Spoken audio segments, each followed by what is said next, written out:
mindset, because in my opinion, 80% of your success is predicated upon your ability to mitigate or manage your mind, manage your thoughts, manage your emotions. The past 25 years that I've been mentoring students, and I have had thousands of people that have joined my mentoring programs, and I have seen so many of them succeed and also so many of them fail. And then I compile sort of like why somebody succeeds and why somebody fails. And I came up with my own formula about why people fail and why people succeed. A lot of that has to do with your mindset. A lot of that has to do with how you handle adversity. You guys know what I mean by adversity? Yeah. Okay, I have a question for you. How many of you guys are experiencing adversity in your life right now? Don't be shy, because we all go through that. Okay, a lot of us. Okay, very good, very good. I'm proud of you. How many of you guys have come out of an adversity and everything is okay now? Okay, fantastic, all right. And how many of you folks are not in any kind of an adversity right now? Just like life is placid, nice and all, okay? And nobody, that's amazing. Because I was just gonna tell you, what life is for us is either you are in an adversity, or you're out of an adversity, or you're heading for an adversity. Because that's the nature of life, okay? And the more I thought about it, the more I realized the best way to handle adversity is to look for what? Opportunity. Because in every adversity, how many of you probably have read the Bible? Because it is included in the Bible, as well as so many other traditions that I have studied, including the Chinese tradition, where the signs for adversity and opportunity are the both sides of the coin. Adversity, opportunity, okay? So, also in the Bible, it says in every adversity, there is an equivalent or greater seed of opportunity, okay?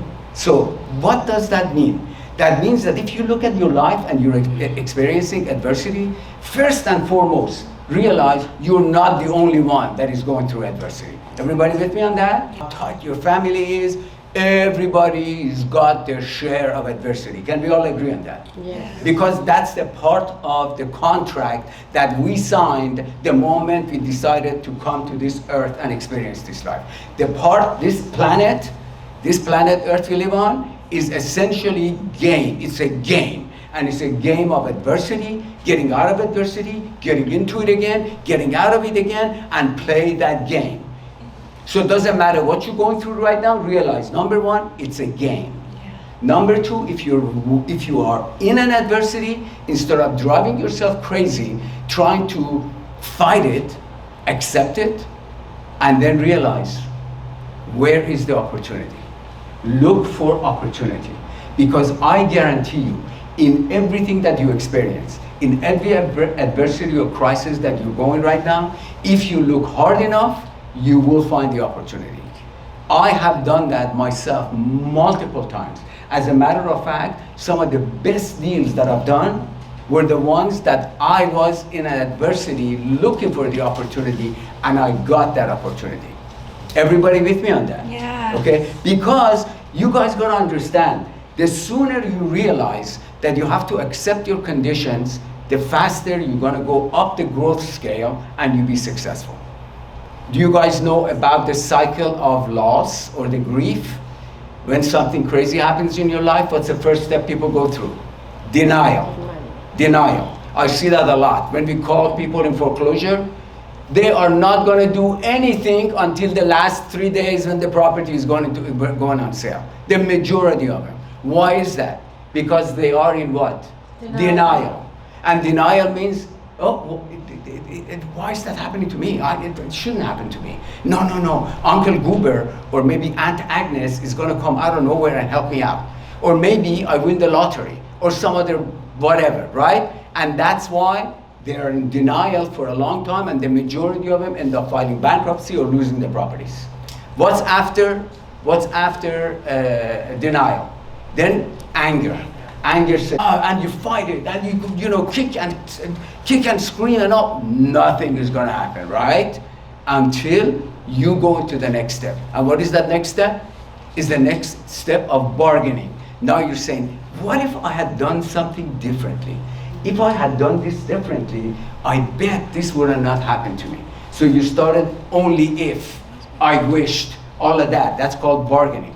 And the bargaining ends, you go into the state of depression, sadness, right? Oh my God, I know this is, and you're depressed, some of you take medication, all of that stuff. We're not going to go through that until you finally come to the stage of acceptance. And I've got news for you. The sooner you get to acceptance, the better and the faster you're going to heal, the faster you're going to mitigate the situation, the sooner you're going to come out of the crisis, and the faster you get to your goal. So when you go through some adversity, instead of fighting it, what do? As quickly as you can, try to realize, embrace it and look for opportunity, and finally, accept the situation as it is. The harder you fight in undesirable situations in your life, the harder you fight, the harder life gives you back. Okay, how do I know that? The third law of motion. Every action, put your hand in, every action has what? An equivalent reaction. The more you put in hardship into life, the more hardship the life is going to back to you. But if you accept it and you realize this is what it is, this is the way it's on, let me move forward and let me take action and let me be responsible for my life the way it is, because no matter what happens into your life, I don't care whose fault it is your fault. It is your responsibility. Bottom line, the sooner you accept responsibility, the sooner you accept your situation, the faster you can come out of it. Are we on the same page? Yes. Have you experienced that in your lives? That when you resisted life, you fought with it, and things did not happen the way you wanted, and the times that you just let go and let life take you. Have you experienced that? Yes. Do you recall which one was easier? Yeah. The one that involves fighting, or the one that involves accepting and embracing? Because that's what life is. Life tells you, if you flow with me, I flow with you. If you fight with me, I'm going to kick your ass. Because ultimately, no matter how strong you are, guess what? Life beats the hell out of you. Okay? You can see all this gray hair? That's what happened to me. I got kicked around a lot for a long time until I realized, but luckily not too late, until I realized I cannot fight life. Gotta embrace life. You gotta be grateful that you are here. I was talking to Steve, just a little bit ago. It's right there. In the hallway when we were talking about, about life and the gratefulness and all. It says every day that I get up and I'm healthy and I can breathe, I'm grateful. I'm happy. Every day off the ground should be you should be happy about. You should be grateful about. If you don't believe me, go see a cemetery, or go into the hospital and see how many people are just lying in bed with tubes coming every which way. You see what I'm talking about? You want to get to your goals, accept them, embrace them, be grateful. Be grateful for whatever it is that's happening in your life, because it could be a lot worse. You are here, aren't you? Right? Yes. You're happy, or you're healthy, aren't you? Can you eat on your own? Can you walk on your own? Be grateful for that. Can you breathe air? Be grateful for that. Okay, all the other stuff is extra. My brother died at the age of 43 years old from a sarcoma cancer, which is one of the deadliest ones. He was well-to-do, had a business with his wife. Life was taken care, everything was great. And when I met, every time I talked to him, and he told me, I am willing to give everything that I've got. Be a homeless, but be healthy and be alive again. Everything. That's why you realize life is precious, life is beautiful, but life at the same time has a tendency to kick your ass. And if you accept that, and you said, I don't mind some ass kicking, because I will find my opportunities and I'll move on and I'll be successful at the end. And guess what? You will be.